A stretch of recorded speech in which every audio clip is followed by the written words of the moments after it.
अरे 100 बारा राचला नाचणीचा कुठून कुठं मी आणून आणि संध्याकाळची बाळातीन झाली. आताच्या बाया कष्ट करतात का? हा झाले की ना नातीच्या पुरीला पोर. अयो म्हणजे नातीच्या पुरीला पोर झालंय व्हय. दोन दुतुंड काय म्हणली त्याला? दुतुंड म्हणजे नातुंड, परतुंड, दुतुंड. गाई पुंतळीच दूध आस लागत गुळ माट, आस लागत गुळ माट. कुठ म्हणजे काय? डाळ तांदूळ डोक्यावर न्यायचं. कुठे जिथं मुलगी ठरण तिथं तवा गाड्या होत्या का? वार पाऊस भारी आला का तसं वैरण पडली तर वैरण माझ्यावर पडली तशी खाली दगडी वर एवढा 250 पेंडा आणि तिने गुत मारली आतमध्ये.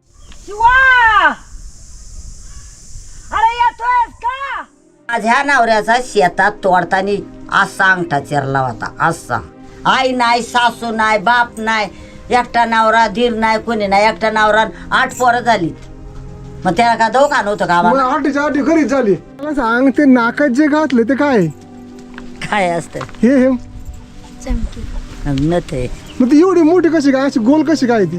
एवढी कारली दिली. एकादश होती, कारली चिरली केली, एकच भाकर टाकली, पोटातून कळाली बाहेर आली, ती पोरगी उपाजली. आम्ही सुना गवळ्याच्या कानू गवयाळ्याच्या सुना, दंडियाळा ग कुसरीच्या शानवरी तो गवळ्याच्या.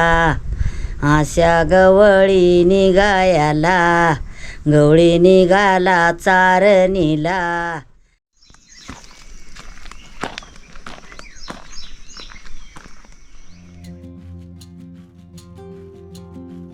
मंडळी नमस्कार.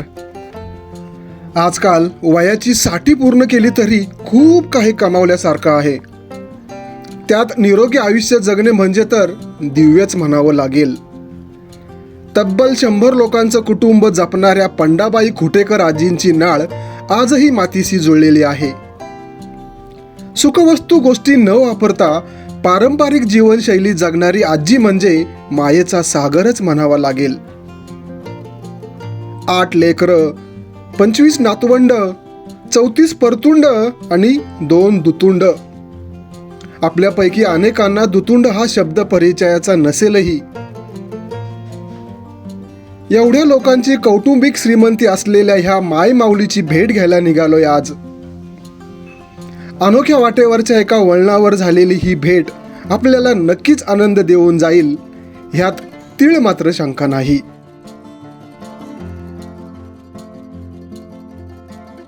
मंडळी जवळजवळ अर्धा पाऊण तास आपण चढाई केलेली आहे. समोर दिसतोय तो किल्ले राजगड आणि त्याच्या बरोबर बाजूला आहे तो किल्ले तोरणागड. आणि ह्या तोरणागडाच्या कुशीमध्ये असलेलं हे बघा, हे आपलं गुंजवणी धरण. आणि त्या धरणाच्या बरोबर इथं वरती लोकांची घर आहेत. थोडा अंदाज आला आहे, इकडं लाईट गेलेली आहे आणि थोडी झाडी पण आहे. बहुतेक हिथं असणार आहेत किंवा तिथं. चला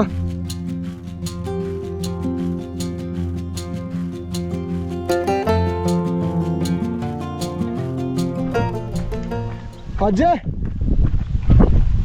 हे अजय, आजीबाई, हे अजय, हाय काय करत? अजय कुठे आजी? लय आग्रह होता आजीचा. काय आता आजी नवरी दिसते मला. इकडे जरा पुढे ये, पुढे ये अजय, इकडे ये. इकडे जाऊ ना ती. नाही नाही मला सांग ते नाकात जे घातले ते काय काय असतं हे नथ आहे. मग ती एवढी मोठी कशी काय, अशी गोल कशी काय ती? पहिल्या आहेत आमच्या. त्याला असं काय वेगळं नाव आहे का? मग नाही नाव ते. मग ती एवढी मोठी कशी काय असते ते अशाच पहिल्या. सोन्याची आहे का ती? नाही खोटं नको बोलूस. काय खोटं? सोन्याची आहे. हा तिला असं वाटतं की आम्ही चोर दिले का काय? होय.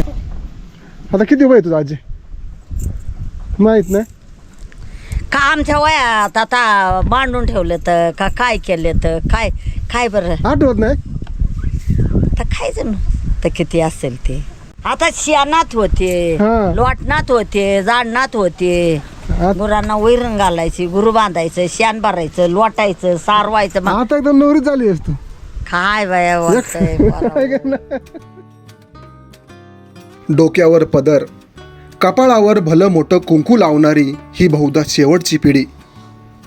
ही आनंदी समाधानी पिढी आपल्याला सोडून जात आहे याचं वाईट वाटतंय. आजकालच्या पिढीपेक्षा आम्ही कसं शाश्वत आयुष्य जगलो हे अगदी चांगल्या पद्धतीने समजावून सांगितलं आणि पटवून देखील दिलं आजीबाईंनी. पहिलंच चांगलं होतं दिवस, आताच नाही चांगलं. कसं काय? तुम्ही रगड कमावता पण त्या कमावण्याला काय किंमत नाही आता. म्हणजे आमच्या पैशाला किंमतच नाही. किंमतच नाही आता. कशी काय? कशाची किंमत आहे? काय किंमत आहे? आता 1000 रुपये घेऊन गेला तर 2 न तर 4 वस्तूची येतात ना.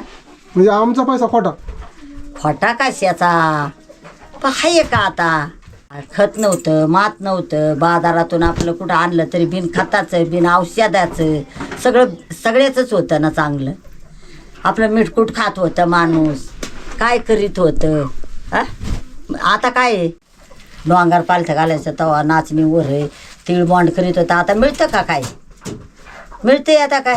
आपण काटल्या वरव्याच्या भाकरीत दळून आम्ही जातो, आख्या वरव्याच्या, आख्या काटल्याच्या, आख्या साव्याच्या करून खातो होतो. आता आहे का काय? आता बाजारातून आणू पुडीने तवाच खातोय. हळवा सावा होता, गरवा सावा होता, बरगा सावा होता, 3 साव्या जाती होत्या.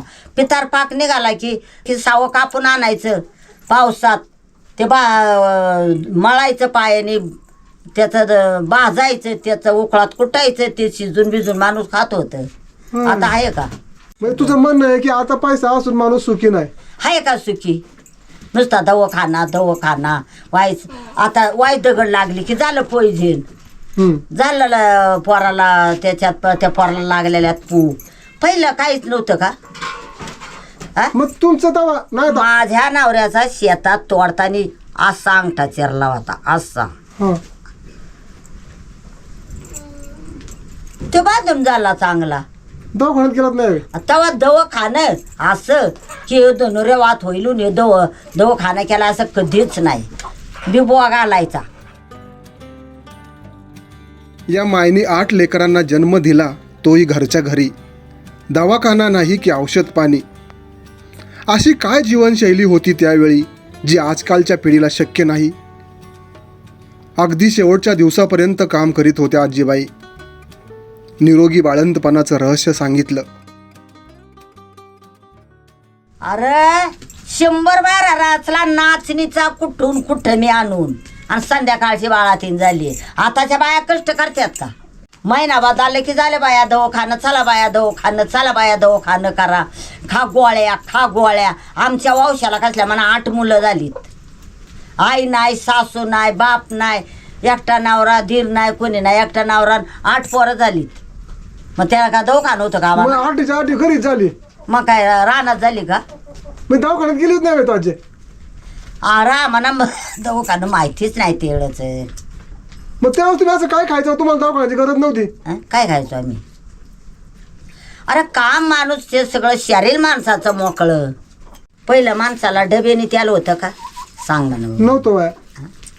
दूध पाणी ताक. आम्हाला जर तेल कधी मिळलं नाही, पुढं असलं की दूध पाणी असलं तर त्याचं आपलं लोणी काढायचं, त्या लोण्या टाकायचं भाजीत, न तर कुठं कशात ते टाकायचं, तूप टाकायचं.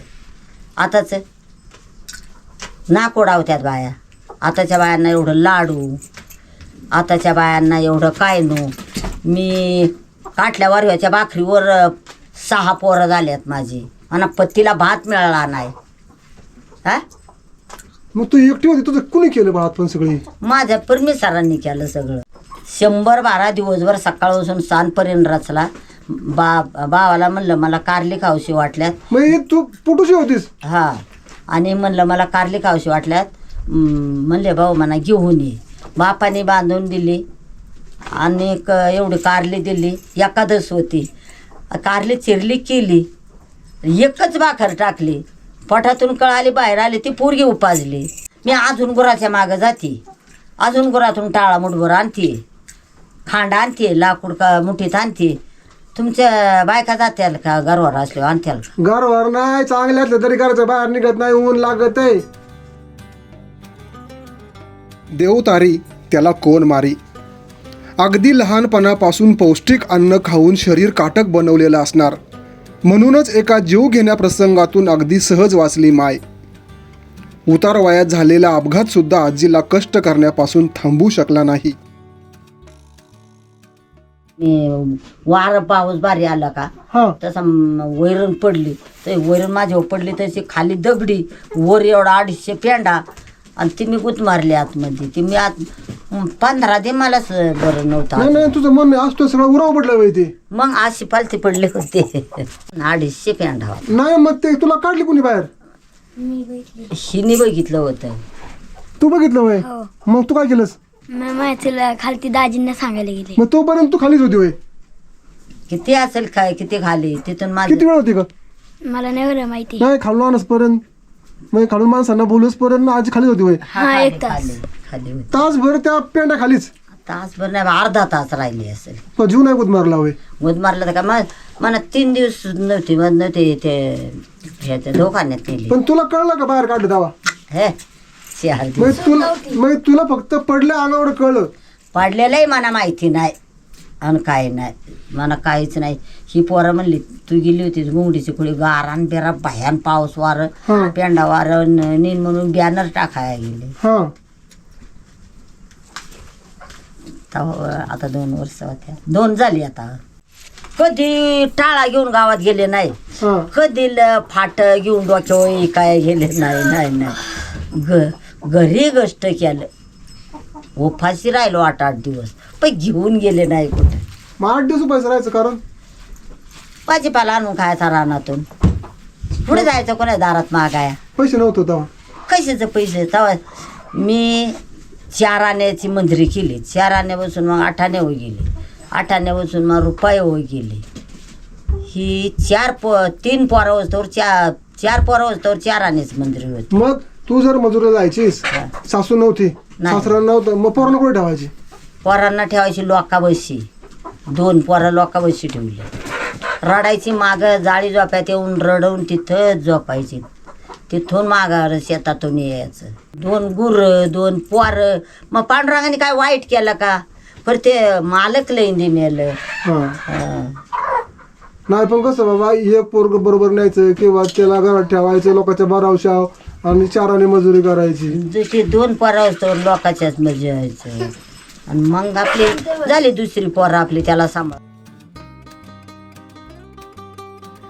घरात गॅसवरचं जेवण जेवणारा माणूस हॉटेलमध्ये जाऊन चुलीवरच्या जेवणाचा आग्रह धरतो, कारण चुलीवरच्या जेवणाची चव.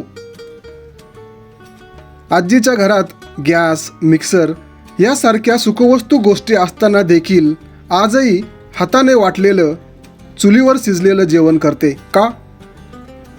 तिचं उत्तर ऐकून मलाही त्याची भुरळ पडली. घरात तिखट कुठती मिस करल्याखाने आणलाय. तुला सांगतेस गॅस आणलाय ते बघ 2 वर्ष झाली गॅस आणलाय. मी अजून पिटवून दिला नाही का? चुलीवर करायचं खायचं.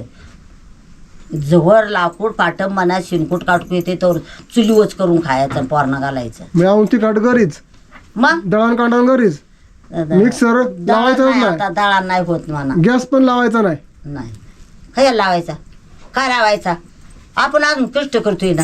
हा मग काय ते गॅसवच खाणं त्या मिस करू खाणे. हा खायची जा त्या उकळातलं पाटेवला खायची. किती आराम पडतो बघा की. तुम्ही आज बाजारातून भाजी आणता मी बघते म्हणून सांगते. आज औषध मारलं असेल आणि उद्या बाजारात भाजी काय नेत्यात ना. मग घरी केलं आणि खाल्लं तर काय होईल? हा माझा हाताने करण्यात आणि त्या मिक्सरने करण्यात काय फरक आहे? काय चवीत फरक आहे? अरे जळून निघतं ते किती केलं तरी. कशामध्ये? लाईट ठेवलंच नाही हा. मिस्कर फिरावला हा मग ते वाटण चविष्ट राहतं का सांग ते मला. जळतं म्हणतेस. हा, मग आणि पाट्यावरचं आपण हाताने इथं पाठीवर वाटतोय. मग हातामध्ये चव त्यात उतरते का? आता तुला काय सांगू? तू विचारतोय ये का? खायला ये. विचारतोय मी. ये तू जेवायला का येणार? मी तू करते काय बोलव मला, मी उद्या येईन परवा येईन, मग मी ये मोकळा जा. ये उद्या मी दवाखान्यात जाते, मला पाठ बसून बरं तुला दवाखान्यात पोचवतो मी, माझ्याकडे गाडी आहे, आमची गाडी खाली उभी आहे, तुला मी वेळेपर्यंत पोचवतो, काळजी करू नकोस. नदी आवडली मला पण. नथ आवडली तुला बाबा कमाल. लाजते आजी बरोबर. कारण असल्या आहेत ना मोठ्या नथी आहेत ना, आता बघायला पण आता जुन्या माणसांनी आहेत ना, मोडली पार मोडली, तुकडे झाले. ही जुनी माणसं, मी आहे ना जाधववाडीत म्हातारी बघितली होती, तिची पण बली मोठी एवढीच होती अशी, आणि त्यानंतर तू इकडे बघितली एवढी नथ आहे ना कुठंच नाही. आता ही फॅशन जुनी झाली, तुम्ही गेला की ही फॅशन पण बंद होणार. मग तू गेलीस की हे गाणं कोण म्हणणार नाही, तर गाणं म्हण. आम्ही सुना गवळ्याच्या, कानू गवयाळ्याच्या सुना, दंडियाळा कुसरीच्या, शानवरी तो गवळ्याच्या, अशा गवळी निघायाला, गवळी निघाला चारणीला, रविवारडी खांद्यावरी, मशीर जाऊ इंदे, तुझ्या मशीर जाऊ इंदे, म्हशी जाऊन दे साताराला, जाण्या जाऊन दे पक्कराला, जाण्या जाऊन दे पक्कराला, गाई जाणी ग हंबरती, गाई जाणी ग हंबरती, आसा माता ग बाई डुल, डुल कारेळी गोंड झुल, गाळ जाईच्या दर्याला, गाळ जाईच्या दर्याला, कात्री निरगुडी पाल्याल्याता, काळी गोंगडी शाई गोंड, काळी गोंगडी शाई गोंड. गाणं रगड आहे, पण ते शब्द आता शब्द माझी जीभ नीट उलटत नाही, जरा जाडी येते जीभ आता म्हणा. आता गाणं म्हणाया काय झालं सगळं आहे सवय ना राहिली, सवय मग ते आपल्या गुराढोरात गेलं की आपलं दोन शब्द कुठं तरी आपलं आलं द्यानं, गुरांच्या मागं होय. वरात कुठं आपलं बसलं. आण्या आल्यार दारा तोंडी, आग सवय शिनी बाई, दिवा लाव ग मधल्या ज्योती, दिवा जळतो रूप टोपी, असा दिवा ग तुपायाचा, मधी लाव ग मधल्या ज्योती, जाण्या आल्या ता दारा तोंडी. पण ते आता ही फॅशन टिकली आता. घातली तशी कधी, अगं बैल सोडा कंदी घातली ना का तशी कंदी काढली. काढलीच नाही बाहेर. आजीच्या लग्नाविषयी काही मजेदार गोष्टी समजल्या. कूट म्हणजे काय तुम्हाला माहिती आहे? नाही ना? मला सुद्धा एक नवीन शब्द आणि एक जुनी रीत माहीत झाली. बऱ्याच गोष्टींची उकल होत गेली. तुझं लग्न कुठं झालं म्हणली? आंबीत झालं का इथं? हित झालं. इथं कसं काय पण? अरे तवा माणूस उचलूनच द्यायचा माझ्या बाबा. नाही पण नवऱ्याच्या घरी लग्न झालं म्हणतेस तू. हा नवऱ्याच्या घरी. ते कसं काय? ते असतं. तेव्हा तशी पद्धत होती का? हा? तेव्हा तशी पद्धत होती का? हा आता ही पद्धत आहे तर काय आहे? नाही मग नवऱ्याच्या घरी लग्न करायचं ते. हा देत्यात उचलून. मग तुम्हाला हुंडा मिळायचं वाटतं? 200 रुपये बापाने घेतलं होतं. फक्त 200 रुपये? हा फक्त 200 रुपये. डाळ तांदूळ डोक्यावर न्यायचं, कुठे जिथं मुलगी ठरण तिथं तवा गाड्या होत्या का? म्हणजे हे सगळं घेऊन मुलीच्या घरी जायचं? हा तुमच्यात अच्छा. तुमच्यात इतराबर माणसाना जुन्या कुठ म्हणते त्याला? त्याला कुठं म्हणतात. आणि 500 रुपये हा. तेवढं आमच्यात नव्हतं तसलं. मग लगीन ठरवायचं काय? तिकडं बापाच्या घरी द्यायचं. हा मग ठरलं की बाबाला लिहून द्यायचं मुलीच्या? हा मुलीच्या. अच्छा त्याला कुठ म्हणतात? त्याला कुठं म्हणतात. आम्हाला कुठं माहिती तेव्हा? तुम्हाला तुमच्या आई वडिलांनी सांगितलं नाही.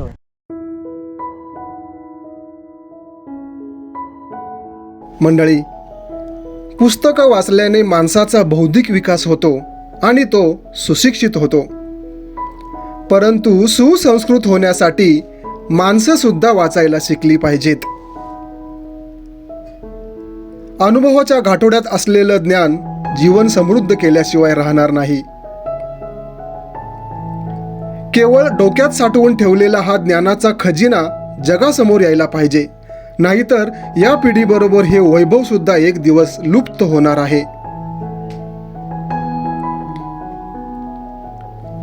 पुढच्या पिढीसाठी ज्ञानप्रवाह अखंडपणे वाहत राहण्यासाठी आपण सर्वांनी हातभार लावला तर ही महान संस्कृती, हा वारसा नक्कीच चिरकाल टिकून राहील, अगदी आजीच्या कौटुंबिक श्रीमंतीसारखा.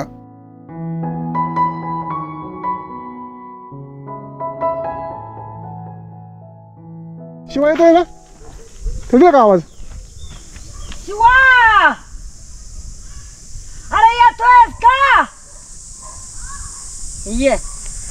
आजीच्या 4 लेकी, 3,25,000 नातुंड आणि 35 परतुंड. 26 होते ते याक नेलं ना देवाने, तिथं फोटो हे ना. बाबो, मग केवढा कुटुंब तुझं आजी आहे. असं द्या ना. आणि एवढं कुटुंबात तू अजून एकटी कामं करते, चांगली खमकी आहेस, मला ते कौतुक वाटत आहे. तुला देवाने चांगली ठेवली या. माझ्या मायाची लोक यायची, माझा नवरा मेला तर वर्षातो 6 महिन्यातो. मला काय म्हणायची, सगळी तिकडं बाय म्हणा म्हणतात. बाय. बाई, तुझा धर्म हे तुझं लय चांगलं होईल. तुझं म्हणू नको माझी गरिबी, माझं चांगलंच झालंय आता, चांगलंच आहे. म्हणजे तुला काय म्हणतात ते नातुंड, खापर नातुंड असतात. परतुंड, परतुंडाचं अजून पुढचं दतुंड. दुतुंड बघणार तू. हा झाले की ना नातीच्या पुरीला पोर. अयो, म्हणजे नातीच्या पुरीला पोर झालंय व्हय. 2 आहेत. दुतुंड काय म्हणली त्याला? दतुंड. म्हणजे नातुंड, हा, परतुंड, आणि दतुंड. दुतुंड. हा. गो बाबू बाबू, आज हा. खरंच बाबा, एवढं वय कुणालाच नाही मिळत. म्हणजे लेक, त्याचं नातू, परतुंड, दुतुंड. लिकीच्या पुरीला झाले लिक. कसं काय आहे ना, पण झालेलं परतुंड, दतुंड. दुतुंड. 2 आहेत. कौतुक म्हणा तुझं आजी. आम्ही सुना ग गवळ्याच्या, कानू गवयाळ्याच्या सुना, दंडियाळा ग कुसरीच्या, शानवरी तो गवळ्याच्या. आशा गवळी निघायाला, गवळी निघाला चारणीला, रविवारडी खांद्यावरी, गवळी निघाला चारणीला, आम्ही गवळ्याच्या सुनाबाई. अरे ही काय फळं आहे ती? आंबा. हे आळू येतोय. मंडळी, हे बघा, एक नवीन फळ पाहायला मिळलं, आळू. आता कच्चे येते, पिकल्यावर ते असं आपला चिक्कू असतो ना, तसे तपकीर रंगाचे होतात ते. आता कच्चे आहेत, हिरवे गार, ह्याला आळू म्हणतात. म्हणजे चिक्कूचा लहान भाऊ म्हणजे हा आळू.